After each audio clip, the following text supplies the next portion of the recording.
আরে তোর মায়ের পায়জামাকে খুলে ফেললে তোর কেমন লাগবে? তোর বোনের পায়জামাকে খুলে ফেললে তোর কেমন লাগবে? কোন সাহসে তুই একটা মেয়ের পায়জামায় হাত দিস? এত বড় সাহস!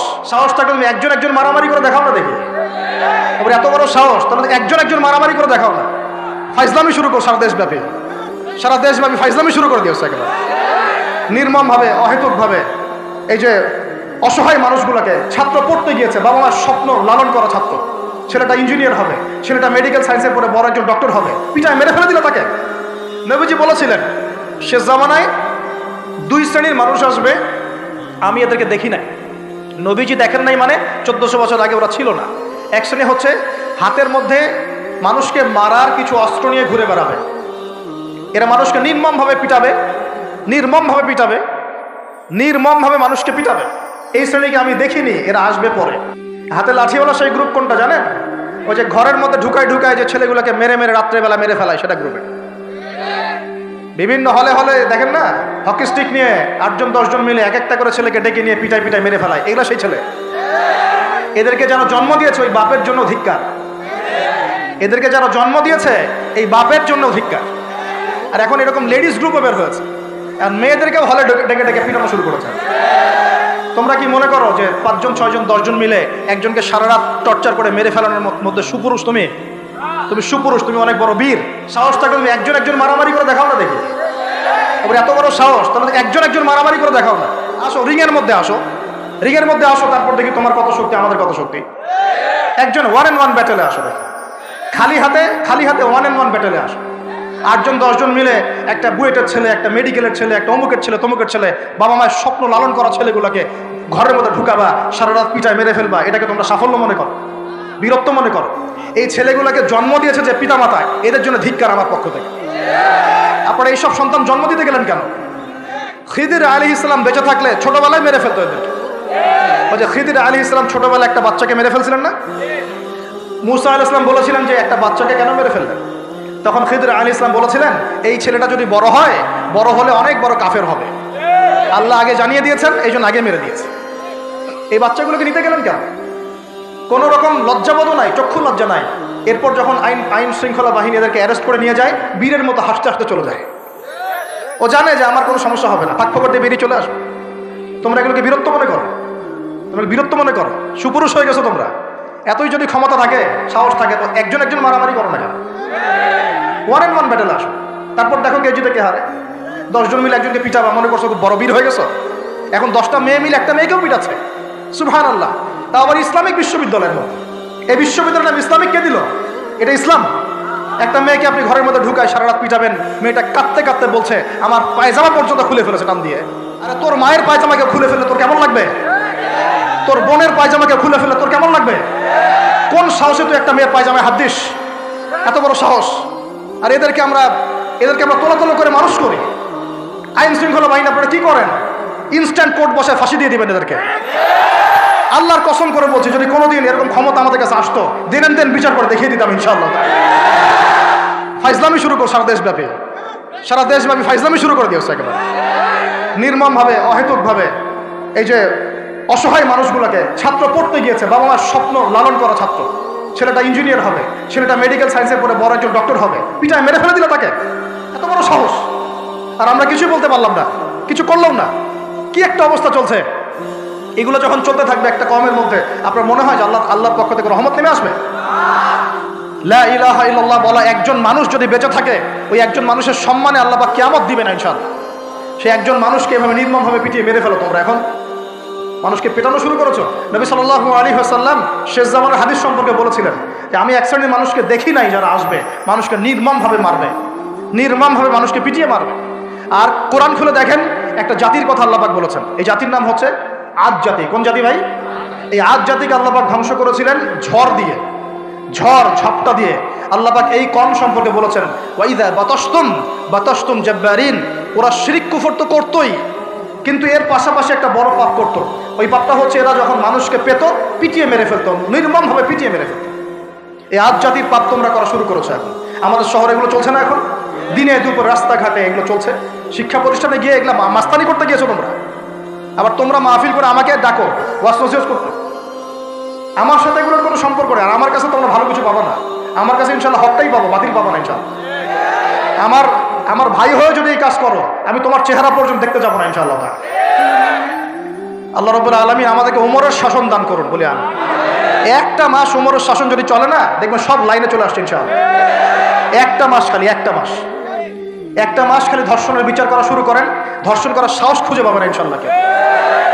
ওয়াজ মাহফিলগুলোকে দিনের এই পবিত্র আমানতগুলোকে অনেক জায়গায় ঠাট্টা মশকরার পাত্র বানানো হয়েছে। কোথাও দেখা যায় যে ওয়াজ মাহফিল সিজনে যে বললাম ডিজে জিকির চালু করা হয়েছে। ফাইজলামি শুরু করছো দিন নিয়ে, তোমরা ফাইজলামি শুরু করছো। আবার বলছো 22 বছর থেকে ওয়াজ করি, 22 বছর থেকে মানুষকে হাসাও, এটা বলতে পারো। 22 বছর ওয়াজ আবার কখন করলো? থ্রেট করো যে চোখ গরম করবা না। আল্লাহর কসম, যদি ক্ষমতা থাকতো হাড্ডি পিটায় ঠিক করে রাখেন তার ইনশাআল্লাহ। ওয়াজ মাহফিলের মঞ্চকে বসে তোমরা ডিজে জিকির বানাবা, এখানে ওয়াজ মাহফিলে ডিজে জিকির শিখাবা, মানুষকে বাউল বানানো শুরু করেছো, গাল গল্প কেচ্চা কাহিনী শুরু করেছো। ইনশাআল্লাহ তাআলা অচিরেই এই উম্মতের মধ্যে এমন নেতৃত্ব আসবে ইনশাআল্লাহ, যে নেতৃত্বের আন্ডারে ইনশাআল্লাহ তাআলা জমিন থেকে জুলুমের শেকড় উপরে যাবে ইনশাআল্লাহ। আমরা আল্লাহর কাছে দোয়া করি, আল্লাহ পাক আমরা বেঁচে থাকি যেন আল্লাহ পাক নিয়ে আসেন ইনশাআল্লাহ। সারা দুনিয়া জুড়ে ফাইজলামি শুরু হয়ে গেছে, সারা বিশ্ব জুড়ে এই যে পশ্চিমাদের যে আগ্রাসন, মুসলিম বিশ্বের আনাচে কানাচে অসহায় মুসলিমদেরকে নির্যাতন করা হচ্ছে নির্মমভাবে। একটা বাচ্চা সে জানে না যে শিয়া কি সুন্নি কি, বোম মেরে উড়িয়ে দেওয়া, মাথার খুলি উড়িয়ে দেওয়া। একটা মা জানে না শিয়াইজম কি সুন্নিজম কি, মিসাইল মেরে বোম মেরে হত্যা করে দেওয়া। ফাইজলামি শুরু হচ্ছে সারা বিশ্ব জুড়ে, এগুলো চলতেছে। সারা বিশ্ব জুড়ে মিডিয়ার মধ্য দিয়ে মুসলিমদেরকে আজকে সন্ত্রাসী বানানো হয়ে গেছে। সারা বিশ্বে রক্তও ঝরবে আমাদের, আবার আমাদেরকেও সবাই সন্ত্রাসী বলে বেড়াবে। নাটক শুরু করেছে, নাটক। সারা বিশ্ব জুড়ে সবচেয়ে শান্তিকামী মানুষ কারা? আমরা অন্য কেউ আছে? সারা বিশ্বের মানুষের, নিরীহ মানুষের রক্ত কাদের হাতে লেগে আছে? আমাদের হাতে। আমরা ইরাকে মানুষ হত্যা করেছি, আমরা আফগানিস্তানে মানুষ হত্যা করেছি, আমরা উইঘুরদেরকে হত্যা করেছি, আমরা রোহিঙ্গাদেরকে হত্যা করেছি, আমরা বিগত 12, 14, 15 বছর ধরে সিরিয়াতে বাচ্চাদেরকে হত্যা করেছি, বিগত প্রায় 70 বছর থেকে প্যালেস্টাইনে আমরা মানুষকে হত্যা করেছি।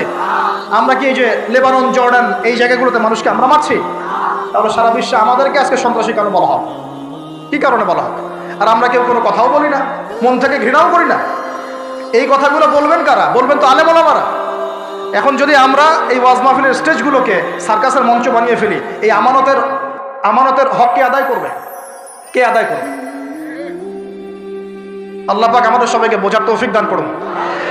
আমরা আশা করি ইনশাআল্লাহ তাআলা আমাদের উপরে যারা আছেন তাদের বোধোদয় হবে ইনশাআল্লাহ তাআলা।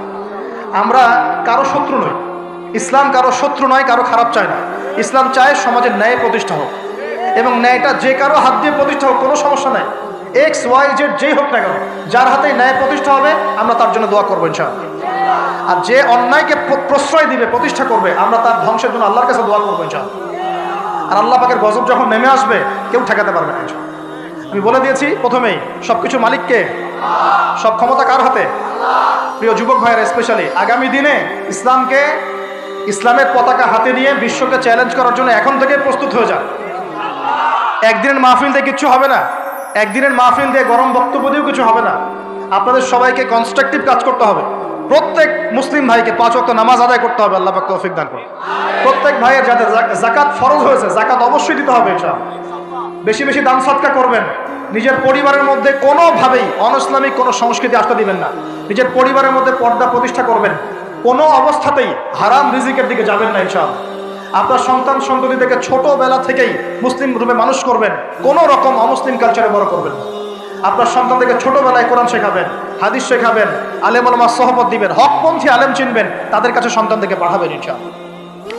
ইসলামকে নিয়ে ঠাট্টা বিদ্রুপ করবেন না, রং তামাশা করবেন না।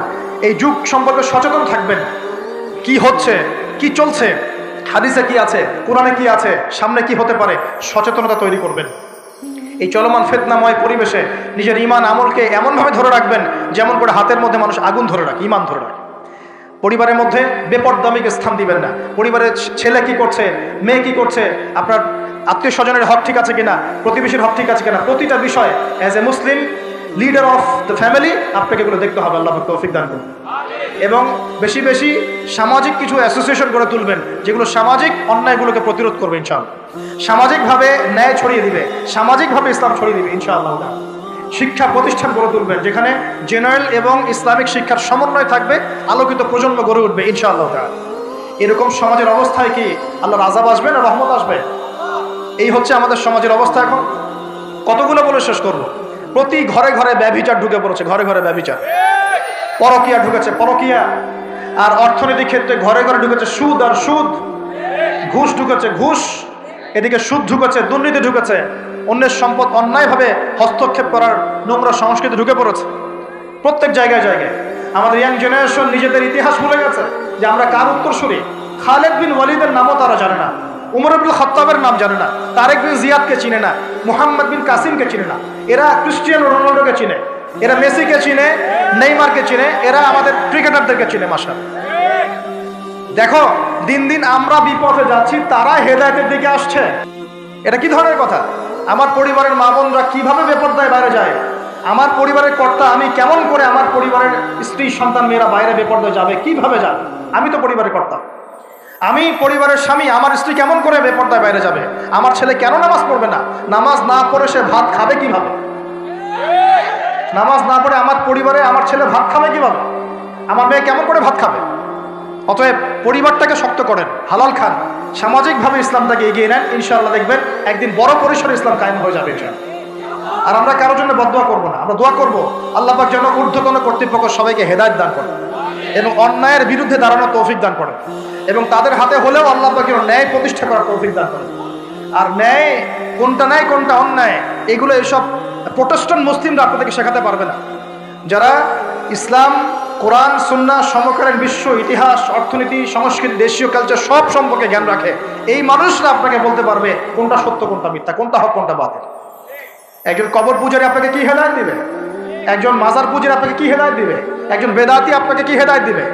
হেদায়েত তো নিতে যান খালি ওদের কাছে, আর জ্ঞানী মানুষকে তো মূল্যায়ন করেন না। যারা বুদ্ধি বিক্রি করে খায় ওদের কাছে পরামর্শ নিচ্ছেন, আর কিছু বিষয় বলতে বলতে মুখের ফেনা উঠিয়ে দিলাম, তারপরেও কোনোদিনও বললেন না যে হ্যাঁ কথাটা গ্রহণ করা যায়। কি আশ্চর্য! যখন একটা সমাজের মধ্যে এই পাপগুলো ছড়িয়ে পড়বে তখন আল্লাহ পাকের গজব আসবে, এটা আসবেই। প্রতিরোধ কিভাবে? প্রতিরোধ করার কোনো সুযোগই নাই, আপনাকে প্রতিকারও করার কোনো সুযোগ নাই। তওবা করে আল্লাহর কাছে ফিরে আসতে হবে, এটাই সলিউশন, এটাই সলিউশন। এই যে আমরা শহরের কথাই বলছিলাম, আমাদের সমাজের অন্যতম বড় একটা কিয়ামতের আলামত হচ্ছে উঁচু উঁচু বিল্ডিং নির্মাণের প্রতিযোগিতা। নবীজি জীবনের শেষের দিকে যে হাদিসগুলো বলেছেন, শেষের দিকে, তার মধ্যে কিয়ামতের বড় দুইটা আলামত বলেছেন। তার মধ্যে একটা হচ্ছে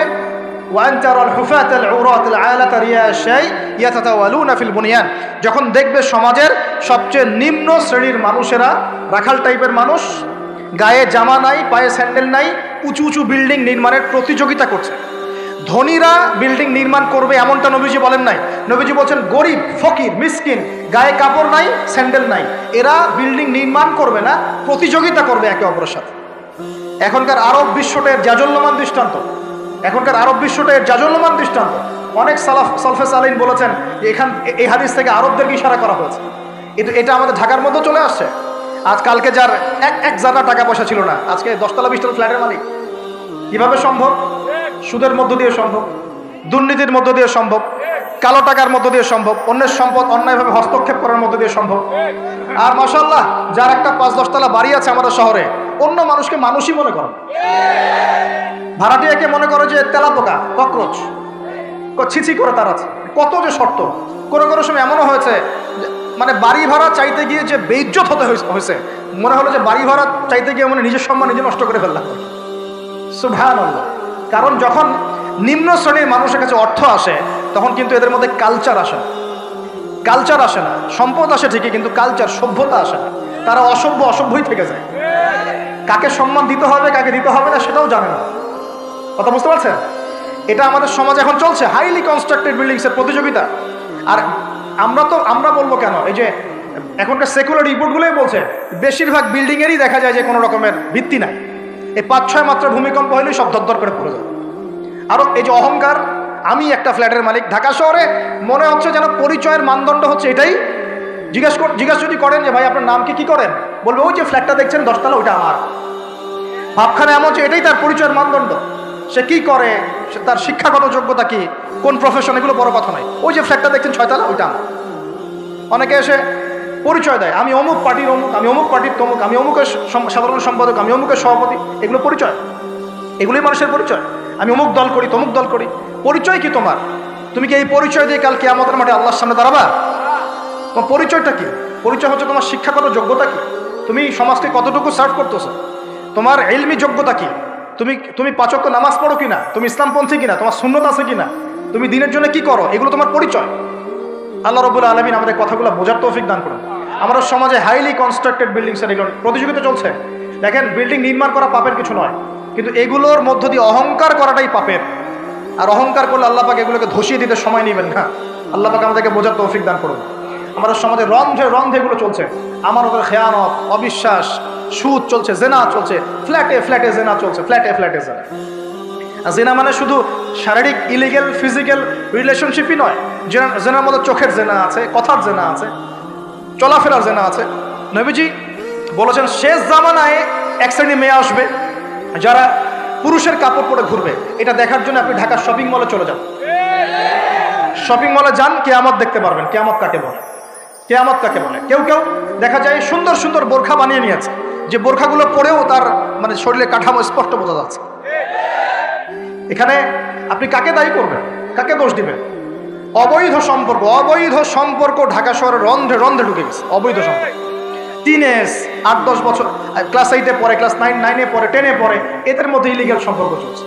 ইউনিভার্সিটিতে পড়ে, স্কুল কলেজ পাশ করে বিশ্ববিদ্যালয়ে গিয়েছে, ব্যাস ও মনে হয় যে একেবারে পাখা ওর বজায় গেছে, যা ইচ্ছা তাই করতে হবে। মেয়েকে দিয়েছেন একটা স্মার্টফোন, ব্যাস নষ্ট হয়ে গেছে। ছেলেকে দিয়েছেন একটা বাইক, ও দেখ মাদকের আসরে বসে আছে। কি একটা অবস্থা! এই যুব সমাজ কি আগামী দিনে ইসলামের পতাকা বহন করবে? এই যুব সমাজকে দিয়ে ইসলামের বিজয় লাভ হবে, নাকি আমাদের একটা ইমান দীপ্ত যুব সমাজ দরকার? কোনটা? আল্লাহ পাক আমাদের সবাইকে আল্লাহর পক্ষ থেকে ইমান দান করুন। আর আমি আর লম্বা করতে থাকলে সারা রাত যাবে গা। আমি আপনাকে গুছায় নিয়ে এসে শেষ করে দিচ্ছি যে এর পাশাপাশি কোন কোন পাপ ছিল, যে পাপগুলোর কারণে আল্লাহ পাক এই গজবগুলো দিয়েছিলেন, এবং এই ঢাকা শহর সহ এই বড় বড় শহরগুলা এই পাপের মধ্যে আছে কি না আপনি নিজেই যাচাই করুন। যাচাই কে করবে? আপনি যাচাই করবেন, আমি যাচাই করবো না। 1 নম্বর শিরকের পাপ, আছে না নাই? কুফরির পাপ 2, আছে না নাই? আমানত উঠে যাওয়া, আছে না নাই? আমানত উঠে যায় নাই? কেএফসিতে যান, মরামুরগি খাবেন, আমানত উঠে গেছে। মসজিদ থেকে শুরু করে উপর লেভেল পর্যন্ত কোনো জায়গায় আমানত আছে? কেউ বলছে যে আমি জনগণের কল্যাণে নিজেকে নিয়োজিত করেছি, উপর থেকে হাতি আসলে ও খাইতে খাইতে খাইতে মাসি বানায় দেয়, তাই না? এগুলো একটা বাজেট আসছে 1 কোটি টাকার, দেখবেন আস্তে আস্তে আস্তে 10 লাখ টাকা নেমে আসছে, শেষ নাই। এ খাবে 10, ও খাবে 5, এ খাবে 5 করতে করতে করতে জনগণ খাবে 10। তা আমানত উঠে যায় নাই সমাজ থেকে? 3 নম্বর আমানত উঠে যাবে। 4 বিশ্বাস উঠে যাবে। বিশ্বাস উঠে গেছে না? বাবাও ছেলেকে বিশ্বাস করতে পারে না, এখন স্বামী স্ত্রীকে বিশ্বাস করতে পারে। মনে রাখবেন, একটা সমাজে যদি বিশ্বাস না থাকে একের প্রতি অন্যের, এই সমাজের মধ্যে কখনো শান্তি আসবে? আসবে? আসবে না। আপনি পরিবারে শান্তি পাবেন না, সমাজ তো দূরের কথা। এবার আসেন 5 নম্বর হচ্ছে মাপে কম দেওয়া। মাপে কি ভাই? এই মাপে কম দেওয়াটা আমাদের সমাজে পাপের মধ্যে নাই? ব্যবসায়ী যারা আছেন সতর্ক হয়ে যান। আপনি যদি মাপে কম দেন, এই পুরো রিজিক আপনার জন্য হারাম হয়ে যাবে, পুরো রিজিকটাই। এই রিজিকের ইবাদত আল্লাহর দরবারে যদি কবুল হয়, তাহলে কোরআন হাদিস মিথ্যা হয়ে যাবে। নাউজুবিল্লাহ। কোরআন হাদিস কি মিথ্যা? এই রিজিক যদি খেয়ে ইবাদত আল্লাহর কাছে কবুল হয়, তাহলে কোরআন সুন্নাহ মিথ্যা হয়ে যাবে। নাউজুবিল্লাহ। আল্লাহ পাক বলেছেন এই মাপে কম দেয়া হারাম রিজিক খেয়ে ইবাদত করলে ইবাদত কবুল হবে। পৃথিবীতে সর্বপ্রথম কওমে মাদিয়ানকে ভূমিকম্প দিয়ে ধ্বংস করে দেওয়া হয়েছিল। তাদের প্রধান অপরাধ ছিল মাপে কম দেওয়া, যেটা আমাদের মধ্যে ছড়িয়ে পড়েছে। মাপে কম দিচ্ছি আমরা। মাপে যারা কম দেয়, এই পাপের কারণে সমাজের মধ্যে দুর্ভিক্ষ নেমে আসে। আমাদের অর্থনৈতিক অবস্থা এমন জায়গায় দাঁড়িয়ে আছে না, দুর্ভিক্ষ যদি চলে আসে অবাক হওয়ার কিছু নাই। দুর্ভিক্ষ চলে আসলে আপনারা অবাক হতে পারেন, আমি অবাক হব না।